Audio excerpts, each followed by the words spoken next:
என்று நினைக்கும்போது நமக்கு வரும் காலங்கள் நல்லதாக தான் அமையும்.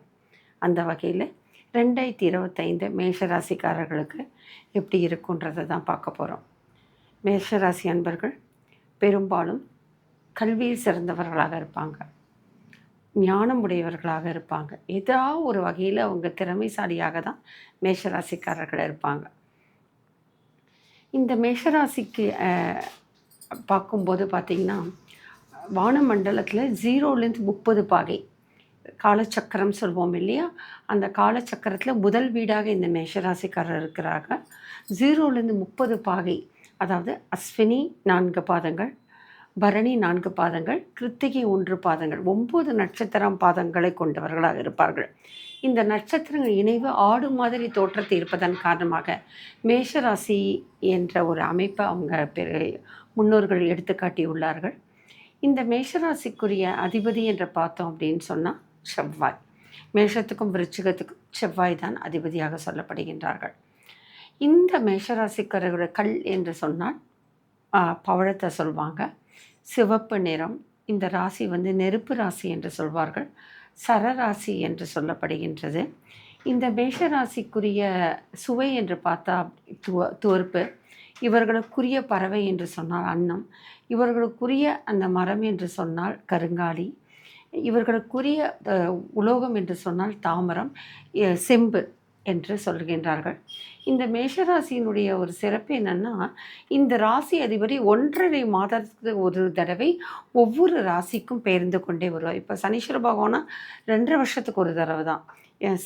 மகரம் கும்ப ராசிக்குரிய அதிபதின்னு பார்க்கும்போது 2.5 வருஷத்துக்கு ஒரு தடவை. ஆனால் இந்த மேஷராசிக்குரிய அந்த செவ்வாய் 1.5 மாதத்துக்கு ஒரு தடவை பயணம் செய்து கொண்டே இருப்பார். அப்பொழுது நிறைய மாற்றங்கள் இருக்கும். இந்த மேஷராசிக்கு ஒரு பெரிய ஒரு விஷயம் அப்படின்னா, உடல் உறுப்புக்களில் அப்படின்னு பார்த்தா தலையை மையமாக சொல்லுவாங்க. ஏன்னா மேஷம் ராசி என்பதே காலச்சக்கரத்தில் முதல் ராசி.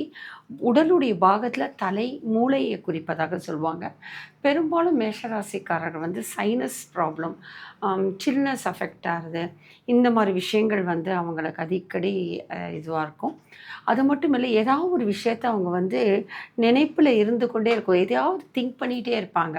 அதுதான் மேஷராசிக்குரிய விஷயங்கள். இவர்கள் இறை சக்தியில் நம்பிக்கை உடையவராக இருப்பாங்க. எதுலேயும் முதன்மை இடத்துல இருக்கணுன்றது ஒரு அம்சம் அவர்கள் இருக்கும். அது மட்டும் இல்லாமல் இவங்க பெரும்பாலுமே அரசாங்க ஜாதகத்தில் அந்த சூரியனுடைய அமைப்புனா, செவ்வாயோட அமைப்பு நன்றாக இருக்கும் பட்சத்தில் அவங்க பெரும்பாலும் அரசாங்கத்துறையில் தான், அரசாங்கம் சம்மந்தப்பட்ட அந்த குவாசி கவர்மெண்ட்டில் அந்த மாதிரியும் அவர்கள் வேலையில் இருப்பாங்க. எங்கே இருந்தாலும் சரி, வருமானத்தை ஈட்டுகின்ற ஒரு எண்ணங்கள் அவர்களுக்கு. ஏதாவது ஒரு தொழில் செய்யணும், ஏதாவது ஒரு சம்பாதிக்கணும் அப்படின்ற ஒரு எண்ணம் இந்த மேஷராசிக்காரர்கள் இருக்கும். அது ரொம்ப பெரிய சிறப்பு அம்சம். இவங்க யாருக்குமே அடிமையாக இருக்க மாட்டாங்க. எல்லா தனித்துவம் அதுதான் அவங்களுடைய ஒரு கொள்கையாக இருக்கும். எங்கே இருந்தாலும் தனியாக இருக்கணும், எந்த ஒரு தொழில் கொடுத்தாலும் நம்ம ஏதாவது ஒரு வகையில் சிறப்பாக இருக்கணும் அப்படின்வாங்க. பெரும்பாலும் சுறுசுறுப்பாகவும் இருப்பாங்க அவங்க. இவங்களுடைய அம்சம் என்று சொல்லும்போது செவ்வாய் இல்லையா, இரத்தக்காரகன்.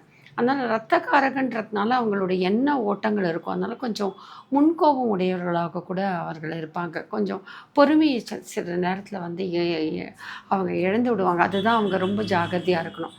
அதுதான் மேஷராசிக்குரிய ஒரு விஷயங்கள். எந்த நிலையிலும் பொறுமையை இழந்து விடக்கூடாது என்றது ஒரு அவங்க மனசில் ஒரு பக்குவப்படுத்திக்கணும். அது இருந்தால் ரொம்ப அவங்க வாழ்க்கையில் முன்னேறுவாங்க. பெரும்பாலும் ஜோதிட ரீதியாக மேஷம் என்றாலே முதல் ராசி காலச்சக்கரத்தில் மேன்மை பொருந்திய விஷயமாக தான் அவர்கள் சொல்லுவாங்க. ஏதாவது ஒரு பதவியில், உயர் பதவியில் அவங்க படிப்படியாக முன்னேறி உயர்ந்த நிலையில் மேஷராசி அடைவாங்கன்றது தான் அவங்களுடைய குணமாக சொல்லப்படுகின்றது. இந்த மேஷராசிக்குரிய ஒரு ஸ்தலம் என்று சொன்னால் அந்த வைத்தீஸ்வரனுடைய கோவில். குறிப்பாக செவ்வாய் அங்காரகன் அப்படின்னும் போது, அங்காரகனுக்கு அதிபதி என்று சொன்னால் முருகப்பெருமான் இவங்களுக்கு ரொம்ப சிறப்பான அம்சம். பெரும்பாலும் இந்த செவ்வாய் சம்மந்தப்பட்ட விஷயம் அப்படின்னு சொன்னால், சென்னையில் இருக்கும்போது நான் பெரும்பாலும் வடபழனி கோயிலை தான் அவங்களுக்கு தேர்ந்தெடுத்து கொடுப்பேன். இந்த செவ்வாயை பற்றி தனித்துவமாகவும் மேஷராசி பற்றி தனி சிறப்பு விஷயங்கள் தொடர்ந்து நான் உங்களுக்கு சொல்வேன். அப்போது உங்களுடைய வழிபாடு எப்படி இருக்கணும் அதை பற்றியெல்லாம் சொல்லும்போது இதை பற்றி விரிவான ஒரு வழிபாட்டு முறையை நான் சொல்கிறேன். இந்த 2025 மேஷராசிக்காரர்கள் என்ன அப்படின்னா, பெரும்பாலும் வந்து அவர்களுக்கு ஒரு நல்ல நிலையை தான் கொடுக்கும் அப்படின்னு சொல்லலாம். ஏனென்று சொன்னால், குரு பார்க்க கோடி நன்மை என்று சொல்வாங்க இல்லையா? இங்கே மேஷராசிக்காரர்கள் பெரும்பாலுமே குரு நல்லது செய்யக்கூடிய கோள்கள். இங்கே மேஷராசியில் வந்து சூரிய பகவான் வந்து உச்சமடைகின்றார். அதனால் சூரியன் வழிபாடுன்றது ரொம்ப ஒரு சிறப்பு. அதனால தான் அவங்க பெரும்பாலும் அரசு துறையில் இருக்கிறது, எந்த துறையில் இருந்தாலும் உயர் பதவி அடைகின்ற அந்த முன்னேறுகின்ற குணம், இதெல்லாம் ஆற்றல், அந்த விஸ்டம் இதெல்லாம் இருக்கிறதுக்கு காரணமே இந்த சூரியன் அங்கே உச்சமாக இருப்பதால் தான். அதே போல் பார்த்திங்கன்னா சனீஸ்வர பகவான் அங்கே நீச்சமாக இருக்காங்க. அது வந்து மேஷராசிக்குரிய அமைப்பு. அதனால் எதுலேயுமே அவங்க வந்து நல்லதையும் பார்ப்பாங்க. ஒருத்தங்களுடைய அந்த கெட்ட விஷயங்களும் அவங்களுக்கு மனசில் சட்டுன்னு பதிய ஆரம்பிச்சிடும். அதுதான் அவங்களுடைய அமைப்பு. இந்த 2025 அப்படின்னு பார்க்கும்போது பார்த்திங்கன்னா, மேஷராசிக்காரங்களுக்கு இந்த மே மாதம் வரையில் அவங்களுக்கு வந்து குரு பெயர்ச்சி, குருவோட பார்வைன்னு பார்த்தா, குரு பார்க்க கோடி நன்மை இல்லையா? அந்த மேஷராசிக்காரர்கள் பார்த்தோம் அப்படின்னா 6ஆம் இடம், 8ஆம் இடம், 10ஆம் இடம் இந்த இடத்த குரு பார்க்குறார். அதனால் 6ஆம் இடம் ரணம், ரோகம், சத்ரு நாசம், ஏதாவது ஒரு விபத்துக்கள், கண்டங்கள் இருந்ததுன்னு சொன்னால் அதெல்லாம் இருக்கும். எலும்பு சம்மந்தப்பட்ட நோய்கள் ஏதாவது இருந்தால் அதை இப்போ சரி பண்ணிக்கலாம். எப்போதுமே ஏதாவது ஒரு இடத்துல எலும்பு சம்மந்தப்பட்ட வலிகள் வந்து அவர்களுக்கு இருக்கும் சொல்லிகிட்டு இருப்பாங்க. இந்த நேரம் வந்து அதற்கான தீர்வுக்குரிய நேரம். ஏன்னா குரு பகவான் பார்க்குறாங்க. அதால் ஒரு சிறப்பு. எந்தவித கஷ்டங்களாக இருந்தாலும் மீண்டு வரக்கூடிய ஒரு தன்மை வந்து இவர்களுக்கு இருக்கும். இந்த நேரம் உங்களுக்கு காலகட்டம் மே மாதம் வரைக்கும். அதே போல் பார்த்திங்கன்னா 8ஆம் இடம் அது மிகப்பெரிய கண்டம்னு சொல்லுவாங்க. தாம்பத்தியத்துடைய ஸ்தானம், கணவன் மனைவிக்குரிய அந்த ஆயிலை குறிக்கின்ற ஸ்தானம், அங்கேயும் குரு பார்க்கறது. அதனால் கணவன் மனைவியோட உறவுகள் ஆயிலெலாம் வந்து எந்த விதத்துலேயும் வந்து குறைவு இருக்காது, சிறப்பாக இருக்கும். அதே மாதிரி மேஷராசிக்காரர்கள் 10ஆம் இடத்தை வந்து குரு பார்க்கறதுனால பதவியில் வந்து ஒரு உயர்வு இருக்கும், டிரான்ஸ்ஃபர் இருக்கும், இடமாற்றம் இருக்கும். அதே நேரத்தில் அவர்களுக்கு வந்து பதவியில் கொஞ்சம் உயர்வு இருப்பதற்கான ஒரு விஷயம் இருக்கும். அதே போல் பித்திருக்கள் தோஷம், பித்திருக்கள் ஏதாவது பாவங்கள் செய்திருக்குன்னு அவங்களுடைய ஜாதக அமைப்பில் ஏதாவது இருந்ததுன்னா இந்த வருடம் வந்து மே மாதம் வரைக்கும் அவர்களுக்கு அதற்கான தீர்வை இருக்கலாம். பித்தர்களுடைய தோஷத்தை விளக்குவதற்கும் இது வந்து சரியான நேரம். ஏன்னா குருவோட பார்வையில் இருப்பதனால இவர்களுக்கு அதுக்கான ஒரு தீர்வையும் இது கொடுக்கின்ற ஒரு காலகட்டமாக அமைகிறது. இதற்கு அடுத்ததாக மே மாதத்துக்கு அப்புறம் இதுக்கு அடுத்த சிறப்பு என்ன அப்படின்னு பார்த்தா சனீஸ்வர பகவான். இப்போது வந்து சனீஸ்வர பகவான் வந்து மேஷராசிக்காரர்களுக்கு லாபஸ்தானத்தில் இருக்கார். மார்ச் மாதம் வரைக்கும் 29ஆம் தேதி திருக்கணித பிரகாரம் மார்ச் 29 வந்து சனீஸ்வர பகவானுடைய பெயர்ச்சி. இன்றைய நிலையை வரைக்கும் மார்ச் வரைக்கும் சனீஸ்வர பகவான் லாபஸ்தானத்தில் இருக்கிறது வந்து ஒரு பெரிய சிறப்பு தான். நீச்சத்துக்குரிய அவங்களுடைய அமைப்புள்ளவங்க லாபஸ்தானத்தில் இருக்கிறது ஒரு பெரிய ஒரு சிறப்பாக சொல்லலாம் மார்ச் மாதம் வரைக்கும். அதனால் இந்த காலகட்டத்தில் வந்து உங்களுக்கு ஏதாவது தொழில் சம்மந்தப்பட்ட பிரச்சனை, பூமி சம்மந்தப்பட்ட பிரச்சனை, சொத்துக்கள் வராமல் இருக்கிறது, ஏதாவது உங்களுக்கு மறைமுக எதிரிகள் இருந்தால் அதுலேருந்து மீண்டு வருவது, இந்த மாதிரி விஷயங்கள் எல்லாம் இப்போ வந்து நீங்கள் வந்து அதை சரிப்படுத்திக்கலாம். ஏன்னா லாபஸ்தானத்தில் சனீஸ்வர பகவான் இருக்கிறதுனால ஓரளவுக்கு அதுலேருந்து நீங்கள் மீண்டு வரலாம். இழந்த பொருள்கள் ஏதாவது இருந்தால், யாருக்காவது பணம் கொடுத்துருந்தீங்க அது வரலன்னு சொன்னால் இது உரிய காலகட்டம். இந்த மார்ச்சுக்குள்ளே அதெல்லாம் மீட்டு எடுத்துருங்க. இழந்ததெல்லாம் மீட்டெடுப்பதற்கு ஒரு சிறப்புக்குரிய காலமாக சொல்லப்படுகின்றன. அது மட்டும் இல்லை, ராகு கேத்து பகவானும் பார்க்கும்போது பார்த்திங்கன்னா இந்த நேர காலகட்டத்தில் வந்து 2025 மே மாதம் வரைக்கும் ராகு பகவான் வந்து மீனத்தில் ராகு இருக்கார், 12ஆம் இடத்துல ராகு இருக்கிறாங்க. அதே போல் பார்த்திங்கன்னா கேது பகவான் வந்து 6ஆம் இடத்துல இருப்பாங்க. அதனால் வந்து இந்த மே மாதம் வரைக்கும் நீங்கள் எந்த விஷயங்களிலும் தனிப்பட்ட முறையில் யாருக்கும் ஜவாப்தாரியாக இருக்கக்கூடாது. எந்த நட்புகள்லேயும் ரொம்ப ஜாகிரதையாக இருக்கணும். நட்புகளோட அடிக்கடி வெளியில் போகிறது, தங்கிறது, விடுதியில் வந்து தங்கிறது, கொஞ்ச நாள் வந்து டூர் மாதிரி ஃப்ரெண்ட்ஸோட ஜாலியாக போகிறோம், இந்த மாதிரி விஷயங்களெல்லாம் வந்து அவாய்ட் பண்ணுறது ரொம்ப விஷயம். முன்ன பின்ன தெரியாதவங்களோட பழகுதல், அவர்களுக்காக ஜாமீன் கையெழுத்து போடுதல், இதெல்லாம் வந்து தவிர்க்கலாம். இதற்கு பதிலாக இந்த பயணத்தை வந்து ஆன்மீகமாக மாற்றிக்கொள்ளலாம். ஆன்மீக விஷயத்தில் நீங்கள் அதுவும் தனிப்பட்ட முறையில் நீங்கள் வந்து ஆன்மீக பயணம் செல்வது வந்து ரொம்ப சிறப்பாக இருக்கும். அந்த மாதிரி ப்ளஸ்ஸை அப்படி கூட்டிக்கணும் நீங்கள். இந்த ஒரு விஷயங்கள் ஏன் பெரும்பாலும் வந்து குரு, சனீஸ்வர பகவான், ராகு, கேது அப்படின்னா இவங்க வந்து மேஜர் பிளானட்ஸ். ஏன்னா இவங்களோட ஒரு பெயர்ச்சின்றது மனிதனுடைய வாழ்க்கையில் பல விஷயங்களை மாற்றி காட்டும். ஏன்னா ராகு கேத்துன்ற போதே நம்மளுக்கு தெரியும் சூரிய கிரகணம், சந்திர கிரகணம் எப்படி நம்மளுக்கு அதை நம்மள கோள்களையும் உலகத்தையும் பிரபஞ்சத்தையும் ஆட்டி படைக்கிறது அதே மாதிரி தான். அதே போல் குரு பகவானுடைய விசேஷம் நமக்கு எல்லாம் தெரியும். வருஷத்துக்கு ஒரு தடவை வரும் குரு பார்வைக்கு உண்டான விசேஷம். அதே போல் சனீஸ்வர பகவான் 2 வருஷத்துக்கு ஒரு தடவை. அது மட்டும் இல்லை, அவர் அவர் ஏழநாட்டு சனீஸ்வர பகவான், அஷ்டம சனீஸ்வர பகவான், கண்ட சனீஸ்வர பகவான், இது மாதிரி சனீஸ்வர பகவானுடைய நிறைய பாதிப்புகளை பார்க்குறோம். அதால் வந்து அந்த ஒரு பயம் இருக்கும். அதனால் இவங்கெல்லாம் ரொம்ப மேஜர் பிளானட்ஸ். அதனால தான் 2026 வந்து இவங்களை நான் மையப்படுத்தி சொல்கிறேன். ஏன்னா மீதி எல்லாம் உங்களோட ராசி அதிபதி செவ்வாய் வந்து 1.5 மாதத்துக்கு ஒரு தடவை மாறிட்டு இருப்பார். உங்களுக்கே தெரியும் சந்திரன் 2.5 நாளைக்கு ஒரு தடவை மாறுவார். சூரிய பகவான் 1 மாதத்துக்கு ஒரு தடவை. பெரும்பாலும் சூரியன் உங்களுக்கு உச்சமாக இருப்பதுனால நீங்கள் கவலைப்பட வேண்டாம். இதெல்லாம் வந்து ஒரு விஷயங்கள்.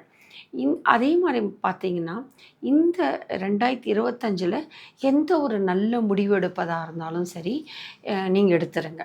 எந்த ஒரு சொத்துக்களை விற்கிறதோ, சொத்துக்களை பாகம் பிரிக்கிறதோ, அல்லது சொத்துக்களை வாங்குவதோ, திருமணம் சம்மந்தப்பட்ட முடிவுகளை எடுக்கிறதோ, பிள்ளைகள் சம்மந்தப்பட்ட முடிவுகள் எடுக்கிறதோ, தொழில்துறையில் ஏதாவது விஸ்தரணம் பண்ணணும், அதில் ஏதாவது ஒரு மேம்பாடு செய்யணும், இல்லாட்டி அங்கே ஏதாவது கரெக்ஷன் இருக்கிறனாலும் சரி சரிப்படுத்திக்கோங்க. கரப்ஷன்ஸ் இருந்தாலும் சரி, இதெல்லாம் சரிப்படுத்தக்கூடிய காலகட்டம் என்ன அப்படின்னா இந்த 2025 உங்களுக்கு வந்து ஒரு பெரிய விசேஷமான காலம். அதாவது மார்ச் மாதம் வரைக்கும். அதுக்கு அடுத்தது மார்ச் மாதத்துக்கு அப்புறம் ஏப்ரல்லேருந்து உங்களுக்கு 7 நாட்டு சனீஸ்வர பகவான் வர போகிறாங்க. அப்போ 7 நாட்டு சனீஸ்வர பகவான் வரப்போதுன்னும் போது எல்லாருக்குமே ஒரு பயம் இருக்கும் இல்லையா? மேஷ ராசியில் வேறு ஏற்கனவே சனீஸ்வர பகவான் நீச்ச கிரகம். 7 நாட்டு சனீஸ்வர பகவான் வரான்ற போது நம்ம ரொம்பவே யோசிக்க வேண்டிய விஷயம். மேலும் 10ஆம் மேஷராசிக்கு 10க்கும் 11 கூடிய ஒரு ஸ்தானாதிபதி. தொழிலுக்கு அரகரும் அவர் தான், லாபாதிபதியும் அவர் தான். அப்பேற்பட்டவர் வந்து மேஷராசிக்கு வராரு. அதுவும் 12ஆம் இல்லத்துக்குள்ளே வரான்னும் போது நம்ம எடுக்கின்ற முடிவுகள் எல்லாமே கொஞ்சம் பார்த்து பார்த்து செய்யணும். ஸ்திரமான முடிவுகளை இப்பயே எடுத்து முடிச்சிடணும். அது வந்து அது ஜாகிரதையாக இருக்கணும். இந்த 7 நாட்டு சனீஸ்வரன் வரப்போகிறதுனாலே ஒரு 6 மாதத்துக்கு முன்னாடி உங்களுக்கு உண்டான விஷயங்களை காட்டியிருப்பார். எப்படி இருக்கும், பாசிட்டிவாக நெகட்டிவான்றது வந்து உங்களுக்கு முன்னாடியே தெரிஞ்சிருக்கும். சுய ஜாதகத்தில், ஜனன ஜாதகத்தில் நல்லா இருக்கும் பட்சத்தில் ஓரளவுக்கு ஒரு 50% ப்ளஸ் நம்ம வந்து மார்க் எடுத்துக்கலாம். ஜனன ஜாதகத்துலேயும் சனீஸ்வர பகவானோட அமைப்பெல்லாம் லக்னாதிபதி செவ்வாயோட அமைப்பெல்லாம் மாறி இருக்கும் பட்சத்தில் நம்ம இன்னும் 80% நம்ம ரொம்ப ஜாகிரதையாக இருக்கணும். பெரும்பாலும் வந்து 7 நாட்டு சனீஸ்வர பகவான் வர போகிறாங்கன்னும் போதே நம்ம எல்லா விதத்துலேயும் உஷாராக இருக்கணும். சனி பயிற்சியை பார்க்கும்போது நம்ம அதை சொல்லலாம். அதை பற்றி விரிவான ஒரு விஷயத்தை நான் உங்களுக்கு தரேன். ஆனால் இந்த காலகட்டம் அப்படின்னும் போது மேஷராசிக்காரர்கள் இந்த மார்ச் வரத்துக்குள்ளே, மார்ச் முடியறதுக்குள்ளே உங்களுக்கான மேஜர் டிசிஷன்ஸ்னால் எடுத்துருங்க. ஏப்ரலுக்கு அப்புறம் உங்களுக்கு 7 நாட்டு சனீஸ்வர பகவான் வரப்போகிறதுனால எதையுமே பொறுமையாக இருந்து ஆலோசித்து செய்வது வந்து ரொம்ப சிறப்பாக சொல்லணும். அது மட்டும் இல்லை, குரு பகவானுடைய அமைப்புன்னு பார்க்கும்போது அவர் என்ன பண்ணுகிறார், மேஷராசியிலேருந்து 3ஆம் இடம் மிதுனத்துக்கு வந்து குரு பகவான் வருகிறார். குரு 3rd ஹவுஸ்ன்றது வந்து ஒரு ப்ரெஸ்டீஜ் ஹவுஸு, பிரதர் சிஸ்டர் ரிலேஷன்ஷிப்க்கு உண்டான ஹவுசஸ் தான். அதனால் வந்து அதற்கான ஒரு அமைப்பு. குரு புதனை வந்து பகையாளி சொன்னாலும் என்றைக்குமே குரு இஸ் ஆல்வேஸ் அ குருன்னு தான் சொல்வேன். அவங்க அதற்குண்டான கண்ணியத்துடன் தான் இருப்பாங்க. புதனுடைய வீட்டுக்கு வந்தாலும் அதற்குரிய ஒரு கண்ணியத்தோட குருக்கு உண்டான அமைப்பில் தான் வந்து அவர் இருப்பார். அதை பற்றி கவலைப்பட வேண்டாம். சகோதர சகோதரிகள் வகையில் இருக்கிற பூசல் நண்பர்கள், பிணக்குகள்லாம் குறைவதற்கான ஒரு பாசிபிலிட்டிஸ்லாம் இருக்குது. ப்ரிஸ்டேஜ் ஒரு அமைப்பில் ஒரு நல்ல விஷயம் நடக்கிறதுக்கு ஒரு பாசிபிலிட்டிஸ் இருக்குது. அது மட்டும் இல்லை, மிதுனத்தில் இருக்கிறாரு அப்படி குரு வந்துட்டாரு அப்படின்னும்போது மே மாதத்துக்கு அப்புறம் அப்படின்னு பார்க்கும் பொழுது இந்த மேஷராசிக்காரர்களுக்கு இந்த நேரத்தில் வந்து 7ஆம் இடத்தை பார்க்குறாரு. அதே மாதிரி பார்த்தீங்கன்னா உங்களுக்கு வந்து 9ஆம் இடத்தை பார்க்குறாரு, 11ஆம் இடத்தை பார்க்குறாரு. அது ரொம்ப பெரிய விசேஷம். மே மாதம் வரைக்கும் உங்களுக்கு வந்து 6ஆம் வீட்டை பார்க்குறாரு, 8ஆம் இடம் பார்க்குறாரு, 10ஆம் இடம் குருவை பார்த்தார் சொன்னேன். குருவோட பார்வை இருக்குல்ல, அதே போல் மே மாதத்துக்கு அப்புறம் உங்களுக்கு 7ஆம் இடம், 9ஆம் இடம், 11ஆம் இடம். கணவர் மனைவிக்குள்ளே ஏதாவது பிரச்சனைகள் இருந்தாலும் அந்த ஒரு வருடம் உங்களுக்கு வந்து சனீஸ்வர பகவான், ஏழநாடு சனீஸ்வர பகவான் இருந்தாலும் அந்த நேரத்தில் வந்து குருவோட பார்வை 7ஆம் இடத்துல இருக்கிறதுனால கணவன் மனைவிக்குள்ள ஒரு ஒற்றுமை வந்து ஒரு மேலோங்கும்னு சொல்லலாம்.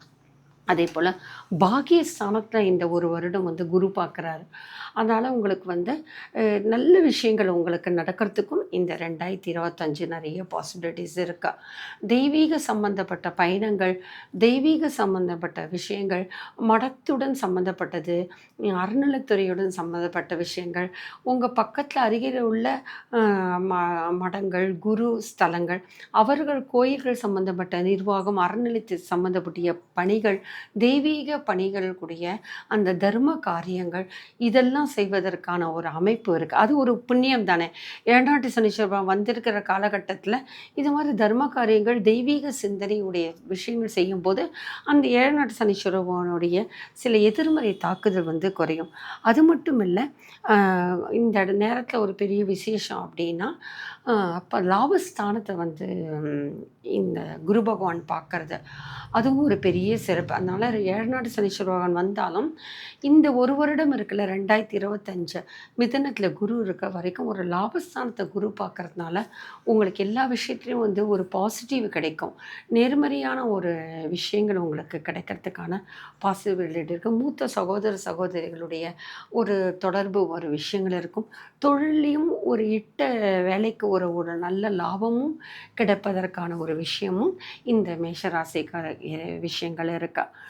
அதே மாதிரி பார்த்திங்கன்னா ராகு கேத்து பயிற்சியில் வந்து இப்போ இருக்க வரைக்கும் ராகு கேத்துக்கள் நல்ல நிலையில் இருக்குது. மேஷராசியிலேருந்து பார்க்கும்போது 6ல் கேத்து இருக்குது, 12 ராகு இருந்தது. இப்போ அடுத்தது வரும்போது ராகு கேத்து பயிற்சி திருப்பியும் மே மாதம் வருகின்றது. ராகு கேத்து பயிற்சி திருக்கணித பிரகாரம் நான் சொல்லிகிட்ருக்கேன். அப்படி ராகு கேத்து பயிற்சி வருகின்ற காலகட்டத்தில் உங்களுக்கு வந்து கும்பத்தில் ராகு வரப்போகிறாரு. அதே போல் சிம்மத்துக்கு கேத்து செய்ய வரப்போகிறாரு. 11ல் வந்து ராகு வருது, ஒரு பெரிய சிறப்பு தான். அதே போல் 5ஆம் இடத்துக்கும் கேத்து பகவான்றது வருது, ஒரு சிறப்பு தான். ஏன்னா 5ஆம் இடம்ன்றது பூர்வ புண்ணியஸ்தானம், புத்திர பேருக்கு உண்டான ஸ்தானம். அந்த இடத்துல வந்து வரும்பொழுது கேத்து பகவான் வருது, ஒரு சிறப்பு தான். ஒரு ஞானத்தை கொடுக்கின்ற ஞான கிரகமாகவும் நம்ம வந்து அதை பாசிட்டிவாக எடுத்துக்கலாம். அதே போல் லாபஸ்தானத்தில் வந்து ராகு பகவான் வரதும் நம்ம ஒரு பெரிய ப்ளஸ்ஸாக தான் எடுத்துக்கணும். ஆனால் அதே நேரத்தில் வந்து அந்த கும்பம்ன்றது ராகு பகவானுக்கு ஒரு பகை வீடாக சொல்லப்படுகின்றது. அதே போல் இந்த சிம்ம ராசின்றது கேது பகவானுக்கு பகை வீடாக இருக்கிறது. அதால் எதுலேயுமே எதிர்மறையாக சிந்திக்கணும், அதை வந்து நிறுத்திடணும். யாரை பார்த்தாலும் அவர்களுடைய நெகட்டிவை நம்ம வந்து பெரிய ப்ளஸ்ஸாக எடுத்துக்கூடாது. அதை எதிர்மறை ஆற்றலை எடுத்து அவங்களுக்கு பிரயோகம் பண்ணிடக்கூடாது. அவங்களுடைய மைனஸ் என்னன்றதை உணர்ந்து கொண்டு அதற்கேற்ற மாதிரி சாதுரியமாக நடக்கணும் தவிர எடுத்தோம் கவுத்தோம்ன்ற பேசுவாங்கள்ல, அந்த மாதிரி அமைப்பெல்லாம் இருக்கக்கூடாது. நமக்கு எதிரியோட மைனஸ் தெரிஞ்சு கூட நம்ம வெளிப்படுத்தாமல் புத்திசாலித்தனமாக இருக்கிறது வந்து இந்த மே மாதத்துக்கு அப்புறம் அது ஒரு பெரிய விஷயம். இந்த 6, 8, 10ல் இருந்தாலும் 12ல் இருந்தாலும் சரி, சனீஸ்வர ராகு பகவானுடைய அமைப்பில் இருந்தாலும் சரி, அதே போல் இப்போது ஒரு 11ல் இருக்கிற சமயத்துலேயும் 5ல் வர சமயத்துலேயும் சரி, அதே மாதிரி 6ல் கேத்து 12ல் ராகு இருக்கிற அமைப்பு, இந்த ரெண்டுமே சரி உஷாராக தான் ராகு கேத்து பொறுத்த வரைக்கும்.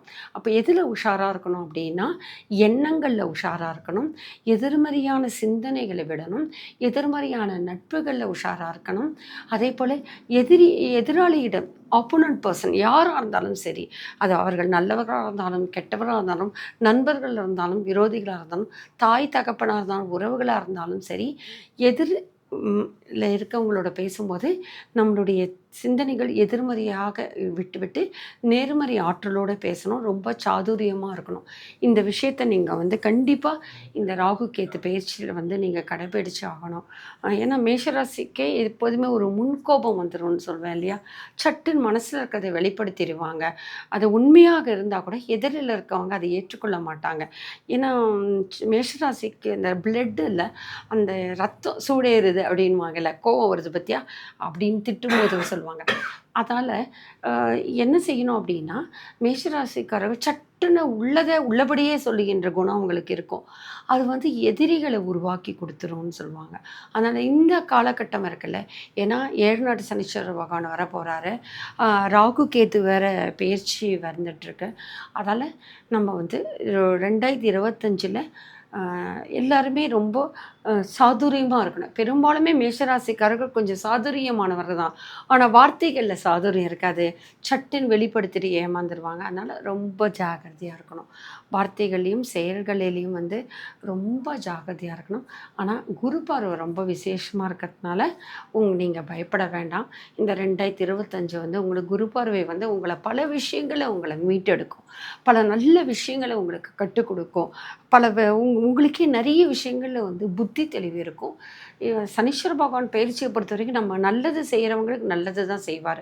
கெடுதல் செய்யும்போது தான் அதனுடைய தாக்கத்தை காட்டுவாங்க. முதல்ல 2.5 வருஷம் உங்கள் படிப்படியாக உங்களை திருத்திக்கிறீங்களான்னு பார்ப்பார். அதுக்குள்ளே நம்மளுடைய ப்ளஸ் அண்ட் மைனஸை வந்து சரிப்படுத்திட்டோம் அப்படின்னா சனீஸ்வர பகவானுடைய அமைப்பு இருக்கும். இந்த 2025 குரு பெயர்ச்சி குரு பார்வையும் உங்கள் மேஷராசிக்கு ரொம்ப விசேஷமாக இருக்கு. அதனால் சித்தர் பீடங்கள், குருமார்களை வழிபடுதல், ராமானுஜரை, முருகருடைய ஸ்தலங்கள். ஏன்னா பெரும்பாலும் மேஷராசிக்குரிய குரு வழிபாடுன்று சொன்னாலே சித்தர் பீடம் தான் ரொம்ப விசேஷம். அதுவும் முருகனுடைய ஸ்தலம். பெரும்பாலும் முருகனுடைய ஸ்தலமே பார்த்தோம் அப்படின்னாலே சித்தருடைய பீடமாக தான் இருக்கும் இல்லையா? அதனால் வந்து நீங்கள் பெரும்பாலும் முருகனுடைய ஸ்தலங்கள், அறுபடை வீடுகள், முருகருடைய ஸ்தலங்கள், சித்தர்களுடைய ஜீவ சமாதியாக இருக்கின்ற ஒரு அமைப்புடைய தன்மையை நீங்கள் வழிபட்டீங்க அப்படின்னு சொன்னால் உங்களுக்கு ரொம்ப சிறப்பாக இருக்கும் இந்த 2025. குறிப்பாக இந்த சென்னை சுற்றி இருக்கிறீங்க அப்படின்னு சொன்னால் வடபழனி கோயில் ரொம்ப விசேஷம் உங்களுக்கு. மாதத்துக்கு ஒரு தடவை உங்களுடைய ராசி, அதாவது அஸ்வினி பரணி கிருத்திகையை சேர்ந்தவங்க நீங்கள் வந்து உங்களுடைய நட்சத்திரம் அன்னைக்கு நீங்கள் கண்டிப்பாக வந்து முருகனுடைய வழிபாடு செய்வது ரொம்ப விசேஷம். அது வடபழனியில் முருகன் ஸ்தலத்தில் அங்காரகன்ற ஸ்தலம் தனி சந்நிதி இருக்குது.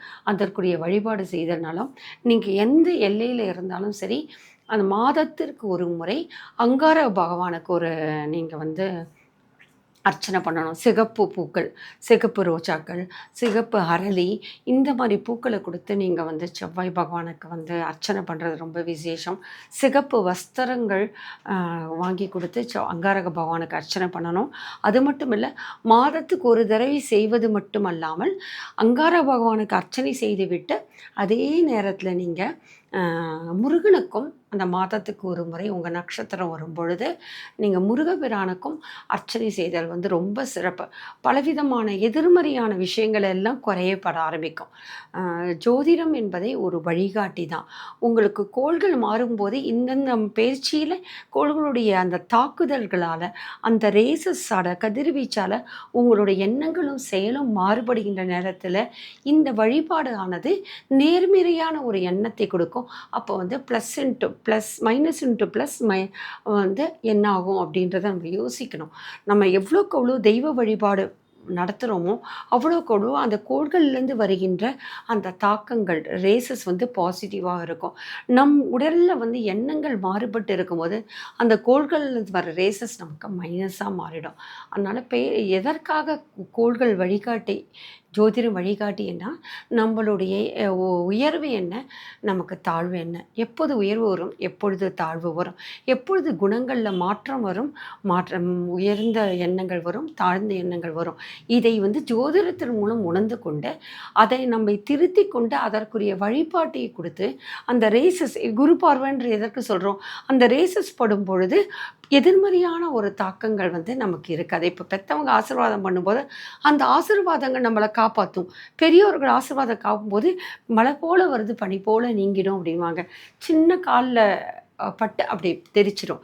மிகப்பெரிய கண்டம் வர்றது தவிர்க்கப்படும்னு சொல்லுவாங்க. அதே மாதிரி தான் இறை வழிபாடு நம்ம முன்னாடியே உணர்ந்துட்டோம் அப்படின்னு சொன்னால் நம்மளுடைய எண்ணங்களையும் மாற்றிக்கொண்டோம். இறைசக்தியுடைய வழிபாடு அது எந்த மதத்தை சேர்ந்தவராக இருந்தாலும் சரி, எண்ணங்களை மாற்றிக்கொண்டு இறைசக்தி வழிபாடு இருக்கும் பொழுதே இந்த கோள்களுடைய பெயர்ச்சியை பற்றி நம்ம கவலையப்பட வேண்டாம். அதற்கேற்ற நேர்மறையான விஷயங்கள் தான் நமக்கு வரும். அதனால் 2025 மேஷராசிக்காரர்களுக்கு ஒரு வகையில் குரு பார்வையால் நன்மை தான் இருக்க போகிறது. 7 நாட்டு சனி வருதுன்னு கொஞ்சம் பயப்பட வேண்டாம். உங்களுடைய எண்ணங்கள் சரிப்படுத்தி கொள்ளும் பொழுது கண்டிப்பாக எல்லாமே முன்னிட்டு காரியத்தை நீங்கள் முன்னெச்சரிக்கை நடவடிக்கையோடு செய்யும்போது நீங்கள் கவலையே பட வேண்டாம். சனி பயிற்சிக்கு உண்டான தனி ஒரு பயிற்சி பலன்கள் கொடுக்கும்போது மேஷராசிக்காரர்கள் 7 நாட்டு சனீஸ்வர பகவானை எப்படி எதிர்கொள்ளலாம், அந்த காலகட்டத்தை எப்படி மீண்டு வரலான்றதை பற்றி நான் உங்களுக்கு சொல்கிறேன். அதற்காக அஸ்ட்ரோ மெத்தடை சப்ஸ்கிரைப் பண்ணுங்கள். எண்ணங்கள் நல்லதாக இருக்கும்போது நம்மளுடைய வாழ்க்கை உயரும். மேன்மையான ஒரு குணம் உங்களுக்கு பிறவிலே உண்டு. மேடராசினாலே மேன்மைன்றது தான் ஜோதிடத்தில் சொல்லுவாங்க. எண்ணங்கள் மேன்மையாக இருக்கும் பட்சத்தில் உங்களுடைய வாழ்க்கையை உயர்வும், உங்களுடைய கோள்களுடைய அமைப்பும் நன்னா இருக்கிறதுனால 2025 நீங்கள் அழகாக சலனமில்லாத நீரோடையாக நீங்கள் பயணம் செய்யலாம். இது பெரும்பாலும் மேம்போக்கான பலன்கள் தான். எப்போதுமே ராசி பலன் ஜனன ஜாதகத்தில் கோள்களுடைய அமைப்பு நன்றாக இருக்கும் பொழுது 80% இருக்கும்போது இது 80+50 சொல்லும்போது டிவைடட் பை 2ன்னும் போது உங்களுக்கு என்ன ஆகும் அப்படின்னா கிட்டத்தட்ட உங்களுக்கு 135 மார்க்குன்னா ஒரு கிட்டத்தட்ட 60-65 கிட்ட நீங்கள் வந்துடுவீங்க. உங்களுடைய ஜனன ஜாதகத்தில் ஒரு -30 இருக்குது அப்படின்ற பட்சத்தில் இங்கே 50ன்னு வரும்போது கிட்டத்தட்ட 40% அமைப்பில் உங்களுடைய அந்த பலன்கள் வரும். இதை மேஷராசி நட்சத்திரம் மட்டும் இல்லை, உங்களுடைய ஜனன ஜாதகத்தில் என்ன லக்னம் இருக்கோ அதோட தாக்கமும் உங்களுக்கு இருக்கும். அப்போ ரெண்டுத்தையும் பேலன்ஸ் பண்ணி தான் நீங்கள் உங்களுடைய ஜாதகத்தை நீங்கள் பார்க்கணும். உங்களுக்குன்னு தொடர்ச்சியாக இருக்கிற பரம்பரைக்குள்ள ஜோதிடர் இருந்தாலும் சரி, அந்த தெய்வீக வழிகாட்டுதல் இருந்தாலும் சரி, ஒரு முறை நீங்கள் 7 நாட்டு சனீஸ்வர பகவான் வருவதற்கு முன்பாக அல்ல இது மாதிரி ராசி பலன்களே நிறைய பேர் கொடுக்கறத பார்க்குறீங்களே, அதில் இருக்க ப்ளஸ் அண்ட் மைனஸை உணர்ந்துட்டு அதற்கான வழிபாடு நீங்கள் செய்யும்போது சிறப்பாக இருக்கும்.